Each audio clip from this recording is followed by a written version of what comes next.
Is there a difference between loneliness and aloneness? Is aloneness even a word? I think it is. It didn't get one of those red squiggly underlines on the computer when I typed it in, so I mean that pretty much settles it, doesn't it? Well, I don't know if this is simply my sense about it. I really struggled this week to decide which word to use. If you've looked at the bulletin, you'll see that I chose the word aloneness as part of the sermon title. And as I really struggled with, well, is there a difference between them? I guess the way I approached it, and this may not be right, but just so you know how I'm using these terms this morning, loneliness to me can be a feeling that maybe comes and goes fairly easily. We might feel a little lonely in one moment and not in another, and I know I'm probably splitting hairs here.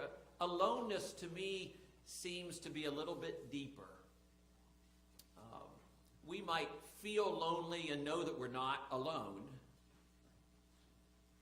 Aloneness also is a feeling in a sense, but it just seems like it has a little bit of a deeper sense, a little bit more of an enduring sense that this is the situation that I'm in. And even if maybe I don't believe absolutely that I am completely alone, it really feels like my situation is such that it's not just a passing feeling. This is the place I'm in life.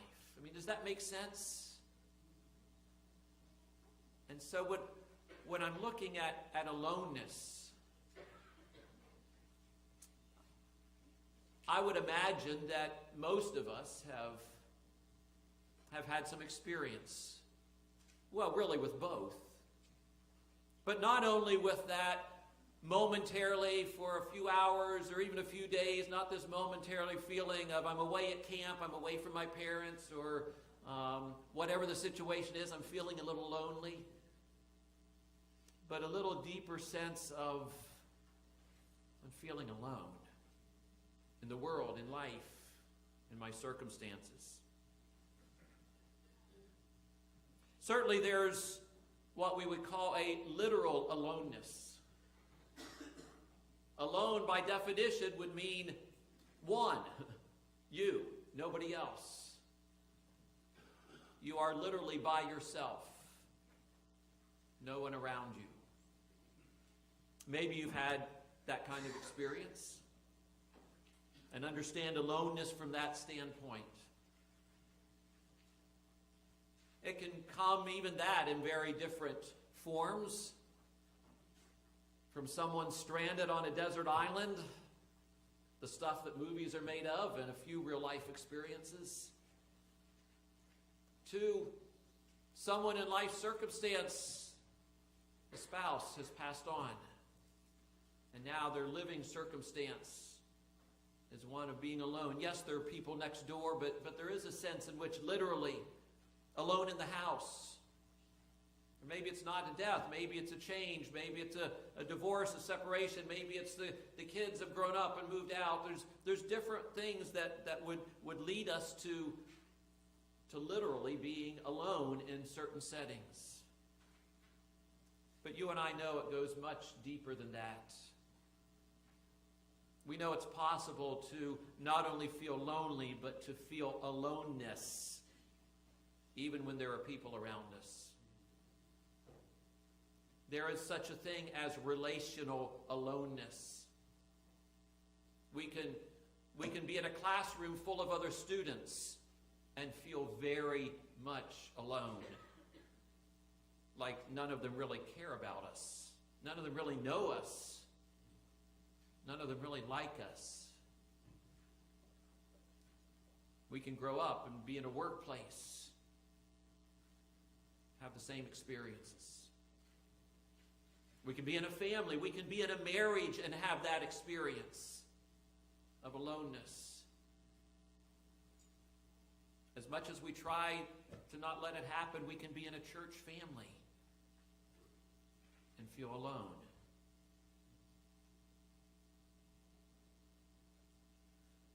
Another kind of aloneness, what I might call positional aloneness.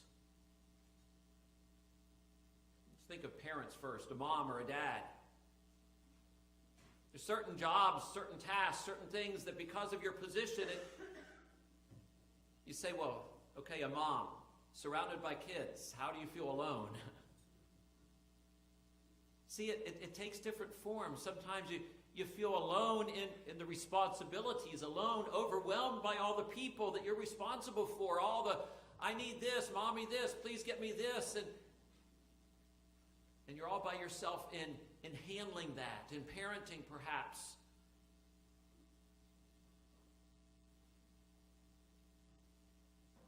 I've heard something, I'm not going to be able to quote it or really do it justice about what it means when moms and dads say, I'm going to bed. Dad says, I'm going to go to bed, and he does. Mom says, I'm going to go to bed, and that means, a whole litany of things. It means I'm going to check the doors, I'm going to make sure the doors are locked, I'm going to make sure the dishes are all in the dishwasher, I've got to make sure this, and this, and this, and this, and this, and this, and an hour later, she gets in bed. Now, that may be an exaggeration, but where it's even a little bit true, you think it might feel lonely being mom, even in that situation. Because of the tasks, the responsibilities that she has taken on or that nobody else is doing and she's the only one. But it could go the other way too. Dads can feel very alone in things that they feel are their responsibility. The car keeps breaking down, and well, that's his job in that particular relationship, and he can feel alone about just, I don't know how to make this work in my family. It can be providing for his family. There's a lot of different ways that our position can make us feel alone because this responsibility, and nobody else seems to fully understand the load that I'm carrying, the responsibilities that I have, and I can't always come through the way that I would like to. Even in leadership in different forms can be, what's the expression? It's very lonely at the top.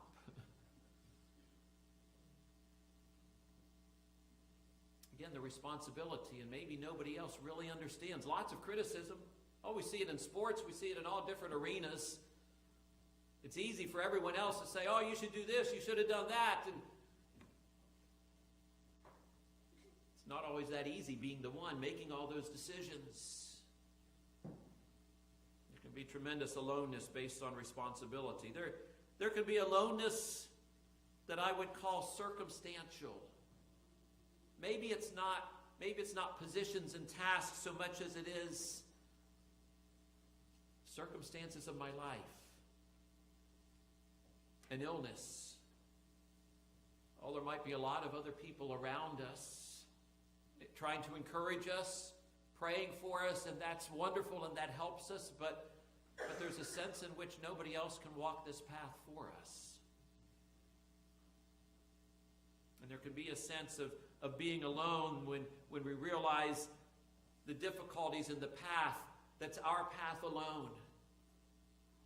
As a person faces death or the death of a loved one, we might come alongside of them, but we can't walk that journey for them. What's the old spiritual song? Jesus walked this lonesome valley. He had to walk it by himself. Oh, no one else could walk it for him. He had to walk it by himself. And then the verses, several verses after that talk about us. And we have to walk it too. There's a journey each one of us makes through life, and we have to make it by ourselves. And God provides a lot of help, a lot of encouragement, other people to come alongside of us, but no one else can walk it for us. And there can be a tremendous sense of aloneness at different points in that path. Sometimes the aloneness is what I would call ideological. Remember an Old Testament story about, I always get them confused. I want to let you know so that when you do, you can say, hey, Pastor Mark even gets this mixed up. Which story is Elijah and which is Elisha? I think this was Elijah, where he's feeling very much like, and he cries out to God, I'm the only one. All of these servants of Baal and these idols, and I'm the only one who has not bow down to these idols. Oh God, this is, woe is me. And we can get feeling like that. We can stake our claim on some, religious principle or theological principle or political principle, and we see it clearly, and we know what's right, and if no one agrees with me, well, then they're all wrong. Sometimes we create our own aloneness by not listening to others, but that still can be a very real experience. Sometimes we may be right, and in the minority, we may be the only one. And that can be a lonely place to be, to feel that something very deeply, and no one else seems to understand it the way we do, and to try to process that and say, God, am I wrong, or is this the way it's going to be, that you want me to continue to hold on to this, to witness for it as I can, to so many different kinds of aloneness. Well, I want to look for a few minutes about aloneness in the Scriptures. We can start all the way back in the Garden of Eden, in Genesis. And there was a sense in which God was with Adam and Eve. He walked with them in the cool of the day. But even before that, what do we read about aloneness? Yes, God was there, and Adam was there, and all the animals were there, but what did God say about Adam? He says, this isn't good.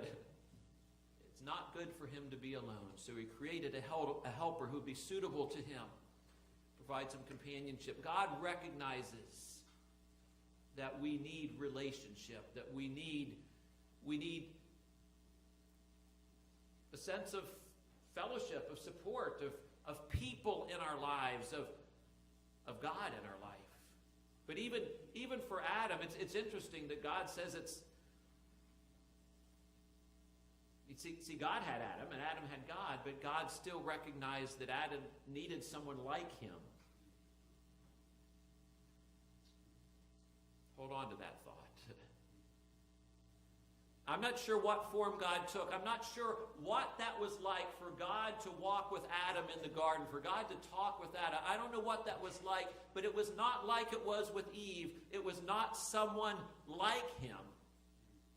There was a difference there, and God recognized a difference, and God created for Adam Eve. He created them for each other to be in relationship so that they would not be alone.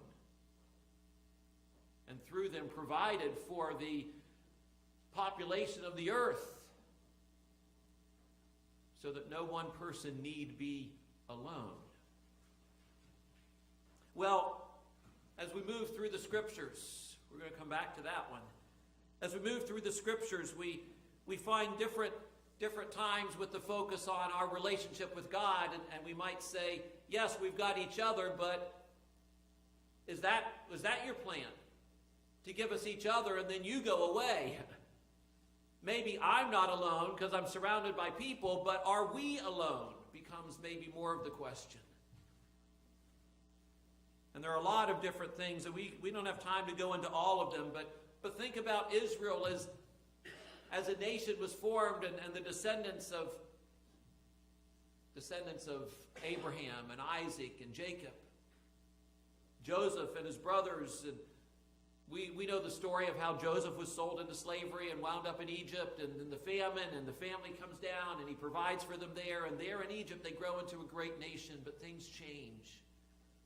And they are enslaved, and they cry out to God, and they say, where are you, God? There maybe were 1 million or 2 million of them. It's not like they had no people around, but the question of, are we alone in this plight?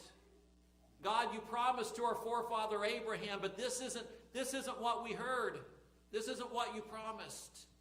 Here we are, we're suffering, we're enslaved. God, where are you?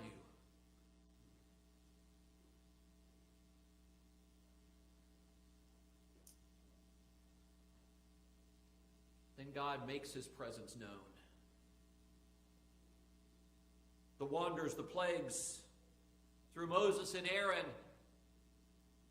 God demonstrates his presence. He demonstrates his power. He delivers them out of Egypt through the Red Sea and then in the wilderness. And it's fascinating study of human behavior, how we look at the people in the wilderness and with all of these displays of God's presence and God's power, and how quickly just another problem comes up. They're thirsty, and it's, oh, God brought us out here to make us die here. God doesn't really care about us, and they struggle with trust. They struggle with this confidence that God is with us, that God is for us. God even created visible expressions. Even on their way out of Egypt, the pillar of fire by night, the cloud by day, and then when the tabernacle was built in the wilderness, there were these physical expressions of God's presence with them. As God then prepared to lead them into the land of promise. Very comforting words to many people that God brought to Joshua. As Joshua is about to take charge, and Moses is about to end his time of leadership, and Moses goes and gives a challenge to the people. In Deuteronomy 3, verse 6, he encourages them, "Be strong and courageous. Do not be afraid or terrified. For the Lord your God goes with you. He will never leave you nor forsake you." Then Moses calls Joshua and says to him, "Be strong and courageous, for you must go with this people into the land the Lord swore to their forefathers to give them. You must divide it among them as their inheritance. The Lord himself goes before you and will be with you. He will never leave you nor forsake you. Do not be afraid. Do not be discouraged." And that is God's promise. But as history moves forward, that promise is not always accompanied by these physical expressions, the cloud, the fire. People aren't always able to see God's presence with them, even as they go into battles.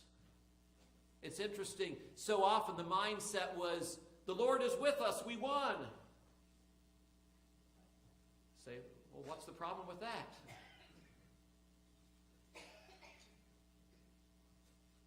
Does that hold up? Is that the measure of whether God is with us or not? He's with us when we win and not when we lose. I know some sports figures, that's kind of their testimony. Okay, praise God, we won today. I'm glad. Thank you, Jesus. And I'm not saying God doesn't care about everything in our lives, but so God didn't like the other team? God wasn't with them? You have Christian brothers or sisters on the other team? I mean, folks, let's think about the implications of the theology we spew out sometimes.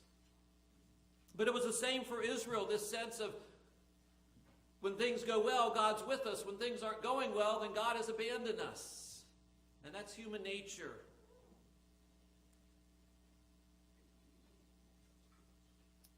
We come through the Psalms, and David struggled with that sometimes too, and yet some of the more powerful Psalms that stick with us. Psalm 23, "The Lord is my shepherd.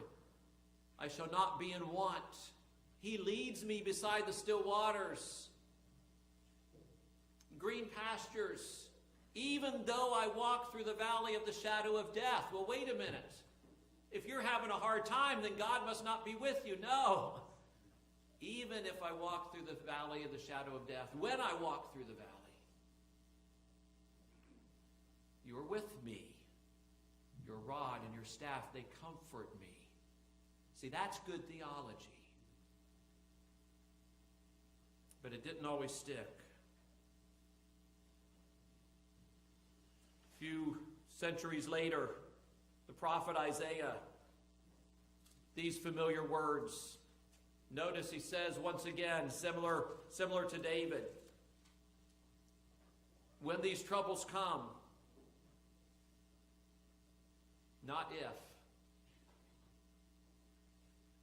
Isaiah 43, "But Now this is what the Lord says, He who created you, O Jacob, He who formed you, O Israel, fear not, for I have redeemed you. I have summoned you by name, and you are mine. When you pass through the waters, I will be with you. Goes on to say, when you pass through the rivers, they will not sweep you over. When you walk through the fire, you will not be burned. The flames will not set you ablaze. But it's when. It's not just the victories that prove God is with us and He's absent in the defeats. Well, and Israel knew a lot of hard times, a lot of problems they brought on themselves. They wound up in exile, living in a foreign country. Where is God?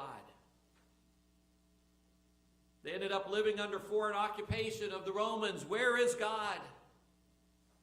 This God who promised to be with us. Look at the people and events surrounding Jesus' birth. Certainly the people in general, living under Roman occupation, trying to hold on to this promise of a Messiah who would come and make everything right, but it sure looked like God had abandoned them. Even some of the people in particular, I think of Zechariah, remember the father of John the Baptist. He was a priest. What do you think it was like for him to kind of represent God's presence, to try to keep telling everybody week after week, yes, God is still with us? You think that rang hollow? You think he struggled to believe the message he was trying to encourage the people with? Elizabeth, I think she experienced aloneness. I'm sure she longed for children, and no children came. Well, where was God in that?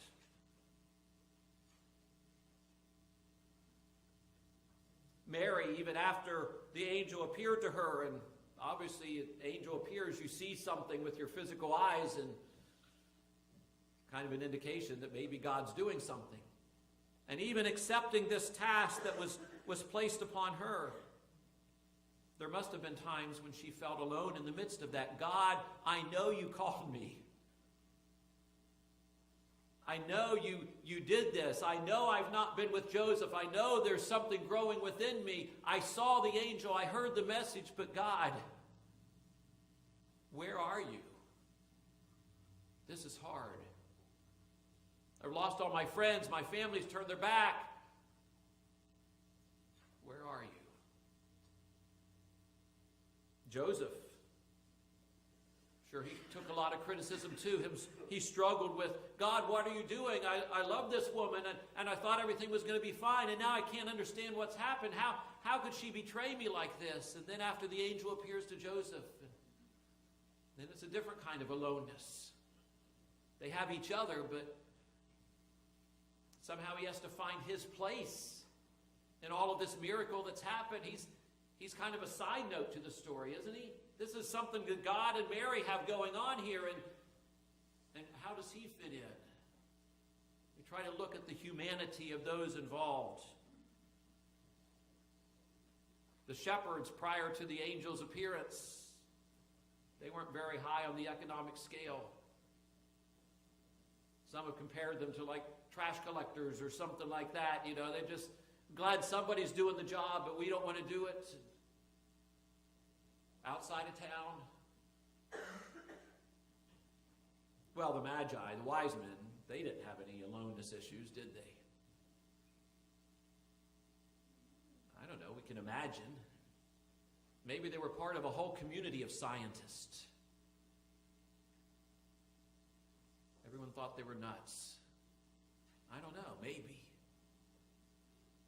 Long journey, even though there were three of them, maybe the three of them collectively felt a lot of aloneness. God, are we right here? Are we doing the right thing?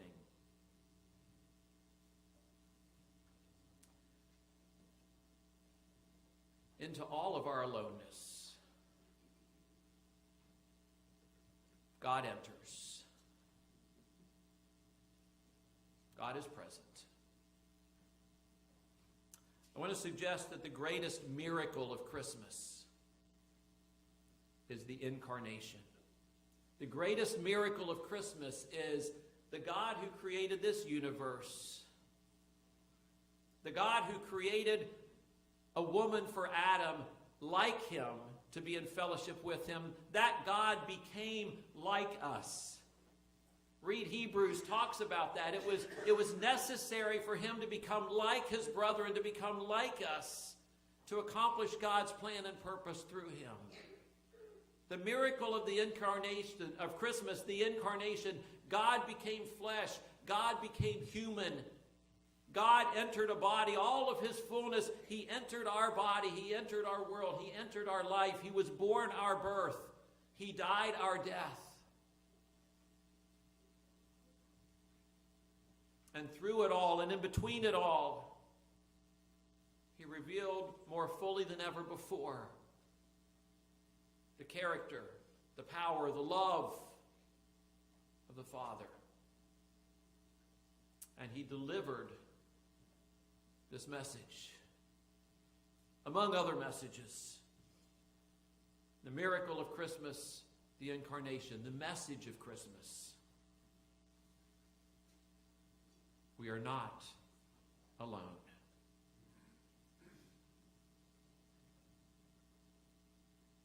The virgin shall bear a child. They will call him Emmanuel, which means God with us.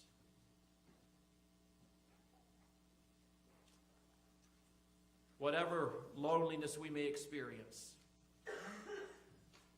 I believe that's a miracle and a message that can transform us, that can give us the strength to endure whatever circumstance we might find ourselves in, whatever literal aloneness, whatever relational aloneness, whatever positional aloneness, whatever circumstantial aloneness, whatever ideological aloneness, knowing that God is with us, that God came to this earth, lived our life, that God continues to promise to us, I will never leave you nor forsake you. And the ripple effect of the incarnation, the ripple effect of that message continue to this day. And it changes everything. In the beginning was the Word. The Word was with God. The Word was God. The Word became human and lived here among us.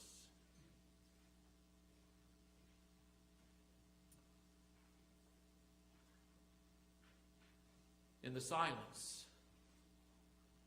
a voice. Sometimes the silence is necessary in order to hear God's voice. In the darkness, a light. Sometimes it takes darkness to show us our need of the light. In aloneness, presence. Sometimes in our aloneness we become more desperate for, more open to, more aware of, more dependent upon God's presence. May we come to know that presence in a deeper way as we continue to pursue him, as we continue to long for him, as we continue to reflect on the miracle, the message of Christmas. We are not alone.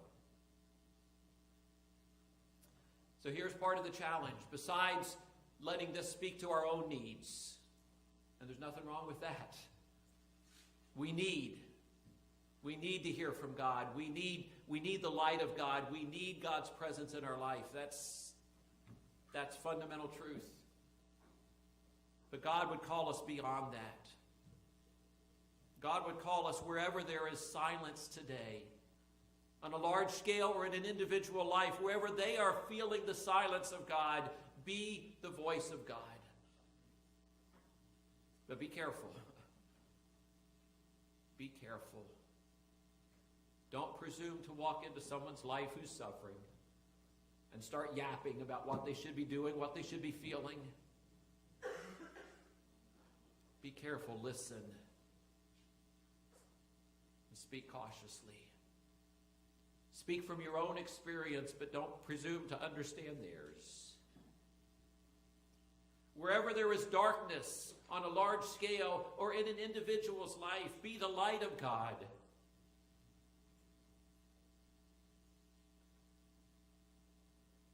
And perhaps most powerful of all, wherever there is aloneness,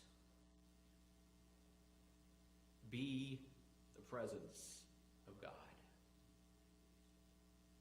And sometimes